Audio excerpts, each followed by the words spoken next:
When people either find out I make YouTube videos or it just comes up in a conversation, one of the first questions they ask me is always, how many subscribers do you have? I have a feeling that people just care way too much about that shit. Like, how different would your reaction be if I said I got 50, 500K, or even 1 million subscribers?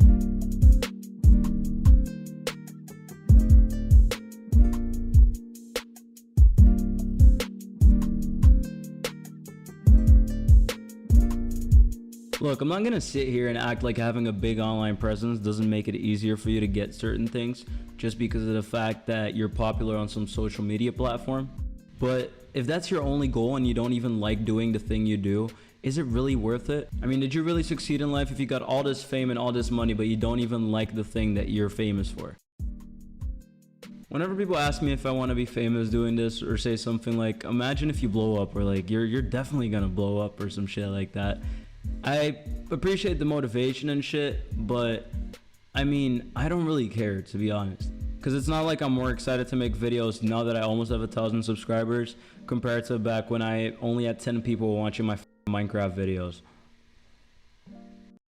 So I was convinced that money is the root of all evil was a Bible quote, but I went to Google to go check for sure like what the actual verse was, because I wasn't really in the mood to get bullied by some Christian kids. And apparently I did get the quote wrong, and it turns out the quote is actually, for the love of money, I got this. For the love of money is the root of all evil. That basically doesn't sound like English, which made it very confusing at first because I didn't understand what that meant, because the sentence is really weird. This is weird. It's not English. But the more I thought about it, it started to make a lot more sense, because money itself can't really do shit since it's an object, and how can an object be evil? I feel like having a lot of money can show how a person is really like, I guess. What the f was that? Alright, dope. But the reason I was looking this quote up though is because recently I've been thinking about what money and fame does to people. Like, would the people around you still be acting the same way you know them right now if they had a 6-figure income? I mean, is it even possible not to change at all with that much money on your bank statements? How about you? Would you still be the same person you are right now if you would be that rich? Or will the money make you forget about all your morals and the people who've had your back from the jump when you didn't have this type of money? Or is it too hard to remember all of that shit if you don't even have to look at the price tags anymore before you buy shit that you've been wanting for a really long time? Wow, that was deep. That was really deep. I should become like one of those inspirational YouTubers, you know, like the ones where you listen to when you're depressed and shit, and they're like, you got this, your life is not up. Yeah, I should be one of those. Like, they basically just call you a loser, but like a little nicer to like motivate you. It's kind of toxic, but it's pretty funny. I should be one of those YouTubers. I feel like I would be good at that. This is obviously not on the script, but I feel like I would be good at that. What if I do that? What if I just become those, and then you get like those random ass 4K shots of someone doing some kind of sport, like either some fitness shit or someone like running track or whatever, and like you see the sweat dropping off in slow-mo, and then there's just some deep ass voice telling you how you're a loser and how you can stop being a loser by changing, right? Because that's motivation, guys.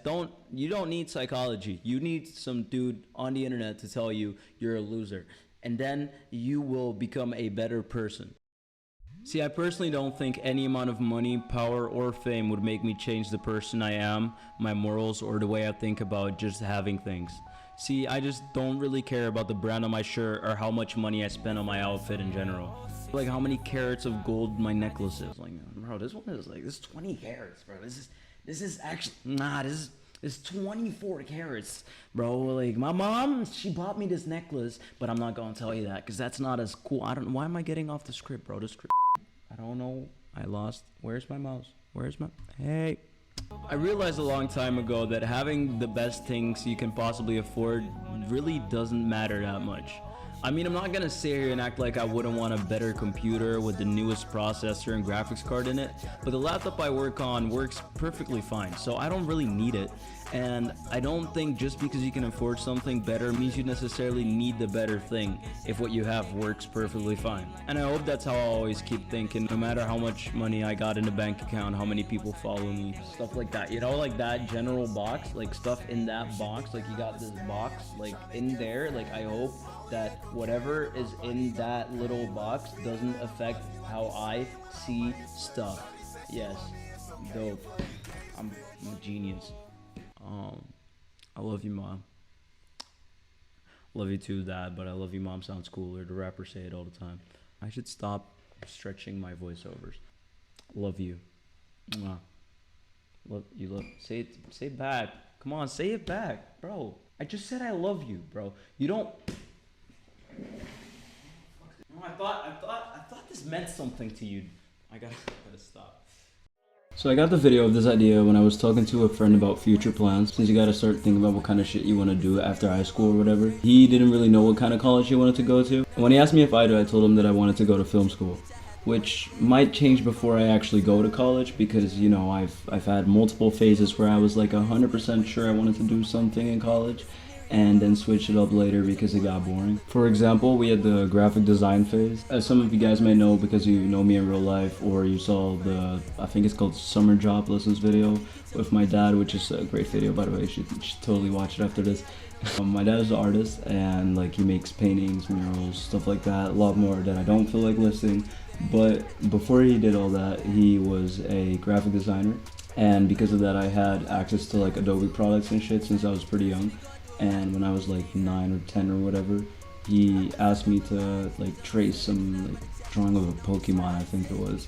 And that's how I started like practicing with the pencils, what you use to like remove backgrounds from stuff. And I kept practicing with that. I kept practicing making vectors and illustrators. If you don't know what this sounds like gibberish, but point is, I wanted to be a graphic designer up until not that long ago.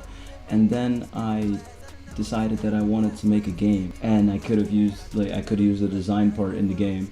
So I started practicing how to code. Started off with just HTML and CSS, but that got boring pretty quick because all you can do is make websites and it's not even actually a programming language, I think.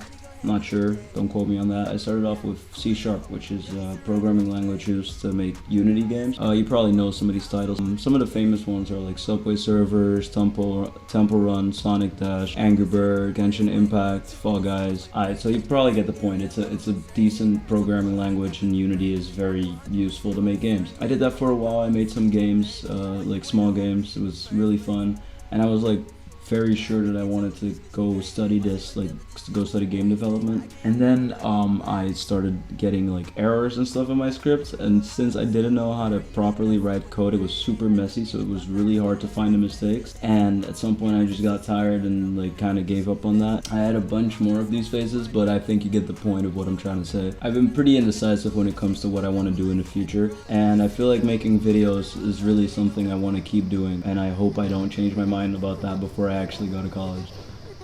So after I thought about what I wanted to do in college, I started thinking about what I wanted to do like after I finished college, like as a job and whatever. And that made me think, like, when are you done with like thinking about what are you gonna do after? Like, what is the next step? Like, when did you succeed in life, I guess? I mean, technically you could say that you already succeeded in life when you finish school, just because of the fact that you've been alive for a while. You make some big achievements by like finishing school or whatever. Or are you successful when you get your dream job that you've been wanting since you were like 6? Or is it when you have 3 kids and you're happily married, you love your little perfect family and you're all happy and shit? And yeah, I kept thinking about it, and I think having a successful life is different for every single person. So let's talk about my perfect life. So personally, I don't care about the whole famous thing. Like, I wouldn't say that my criteria for having a successful life has anything to do with how much other people like me or are interested in what I do. Of course, it would be cool to blow up on YouTube and have a big following or whatever, but that's just not the main thing I think about when I think of being successful or when I'm making YouTube videos. So I started thinking about, when do I consider my life successful? So I made a list with bullet points